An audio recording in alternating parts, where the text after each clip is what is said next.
Hi there and welcome. This is Vince of vinceprep.com and Agos, Japan, talking to you about the Stanford application. I'm helping lots of clients apply for Stanford. It's my alma mater undergraduate, and I know a bit about the business school as well, so I wanted to share some insights. Things I'm finding myself saying a lot to my clients, and I wanted to share these tips with you, my YouTube subscribers.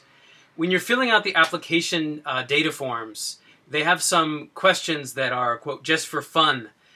They are just for fun, so have fun with them. And also don't miss an opportunity to show Stanford who you really are and what you really care about. They ask about your favorite music. I love that question. I'm a musician, and music is, I would have a really hard time answering that question. I guess it would be stuff I created, or I guess to be less egotistical, music made by my friends, some of whom are professional musicians.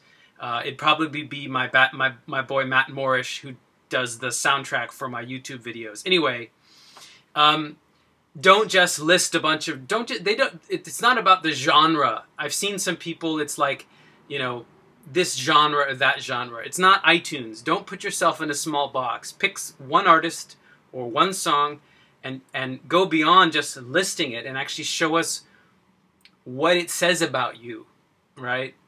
What do you want us to think because you like that music? So the same thing with favorite food. Don't just list the type of cuisine or several types of cuisine. Pick one food that you could eat every day if you were stuck on an island for the rest of your life. My case, it would be a weird thing, and I don't think anyone else would write it. My son makes fun of me for this, but I'm simple. Maybe I was a squirrel in a past life. I just like walnuts and honey. That's kind of, I could pretty much live on that, I'm sure. And I would describe, I don't know, what it reminds me of or what it tastes like or something like that. So get really niche and think about what you could live on and survive on. Don't just say pizza, which toppings. Don't just say whatever. You get what I'm talking about. Show your passion for your food. Another one is describe yourself in one sentence. This is your chance to be somewhat poetic. Compare yourself to something. Use analogy or a metaphor. Again, it's not just, this isn't like filling out a doctor's, the intake questionnaire at a doctor's office, or it's not like a government form, right? You're not just trying to get through this, you're trying to get noticed because of this. Don't overthink it, but try to have some fun with it.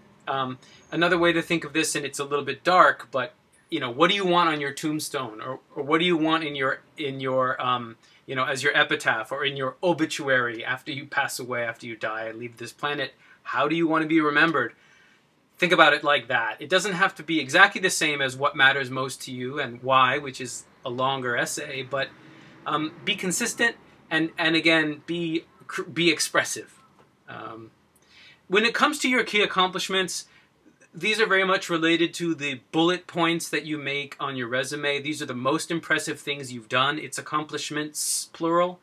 But make sure the logic for selection is clear. It can be a mix of things that you did that had a big quantifiable impact that has real numbers behind it, a percentage or money or something, but also include some accomplishments that are harder to quantify or things that you can only qualify, like first, youngest, only, or best.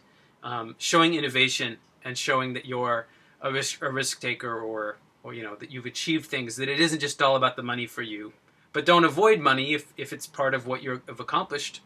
Include it.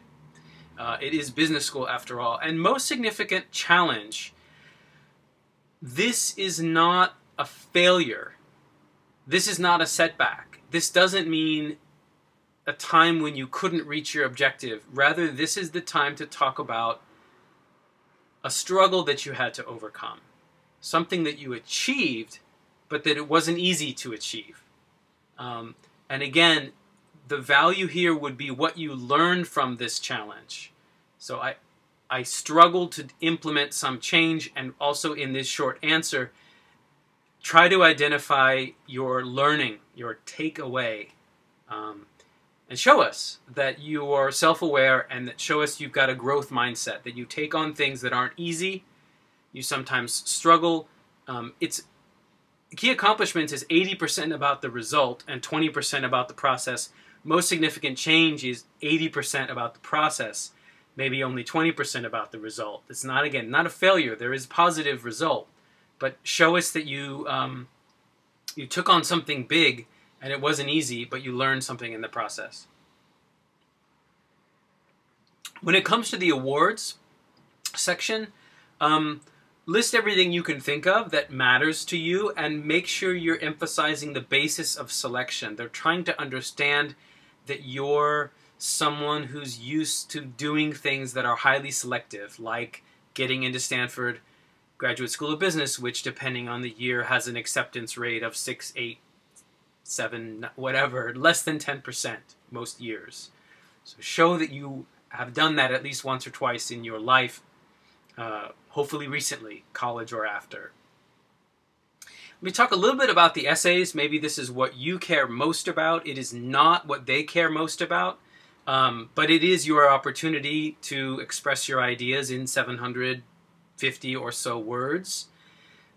A lot of my clients, when they show me their first draft, have failed to make a choice about who they are.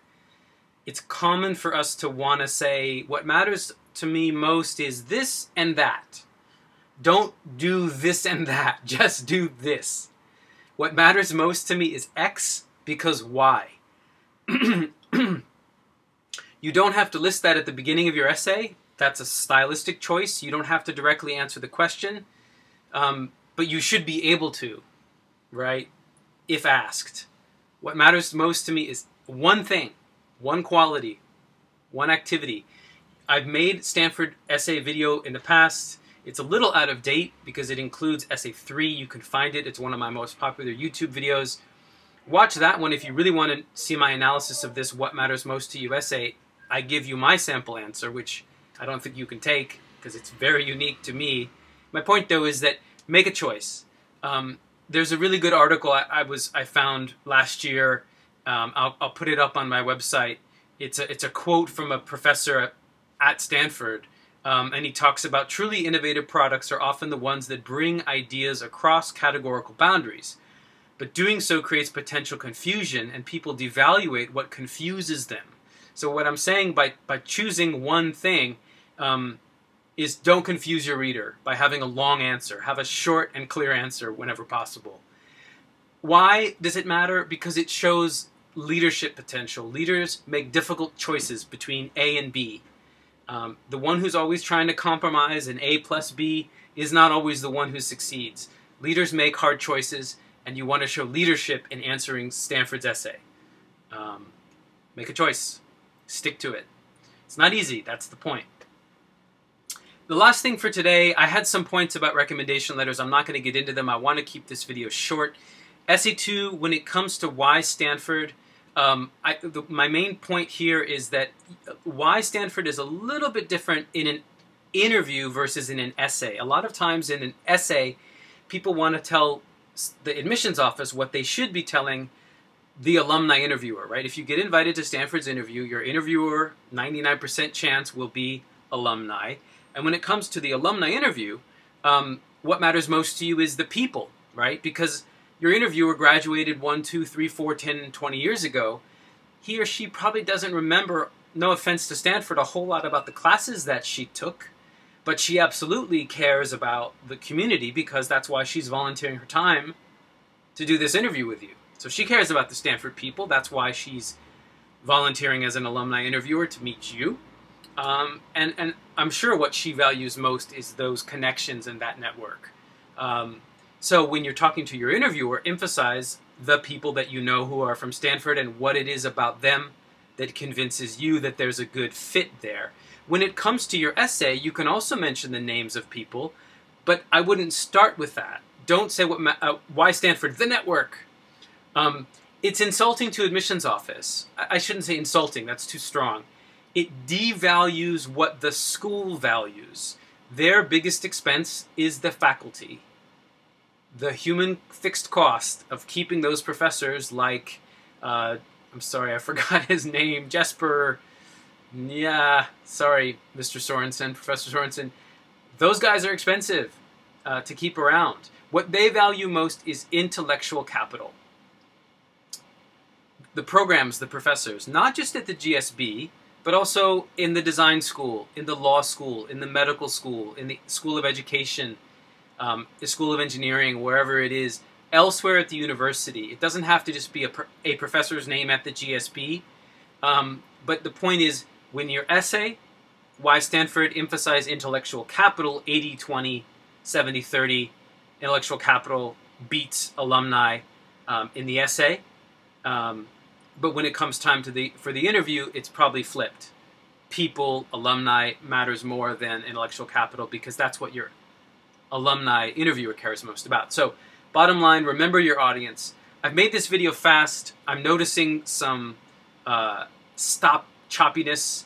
I apologize for that. I'm going to take this at one cut. I don't have time to make it again given the deadlines coming up, so bear with my choppy video and hope it's valuable. Thanks for watching. Please subscribe for the latest updates. My subscriptions are growing steadily, and I really appreciate those of you who subscribe. The benefit to you is you'll be the first to know when I've uploaded a new video. Thanks again for watching, and bye for now.